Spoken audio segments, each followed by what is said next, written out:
Hybrid കഞ്ചാവുമായി കൊച്ചിയിൽ സംവിധായകർ പിടിയിൽ. അറസ്റ്റിലായത് ഖാലിദ് റഹ്മാൻ, അഷ്റഫ് ഹംസ എന്നിവർ. പിടികൂടിയത് എക്സൈസ് സ്പെഷ്യൽ സ്ക്വാഡ്. സംവിധായകരെ സസ്പെൻഡ് ചെയ്ത് ഫെഫ്ക.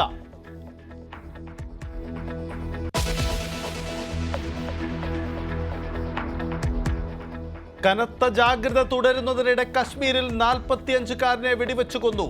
കുപ്വാരയിലെ ആക്രമണത്തിന് പിന്നിൽ ഭീകരരെന്ന് സംശയം. അതിർത്തിയിൽ പ്രകോപനം തുടർന്ന് പാകിസ്ഥാൻ. ഉറി മേഖലയിൽ പാക് സൈന്യം വെടിയുതിർത്തു. തിരിച്ചടിച്ച് ഇന്ത്യ.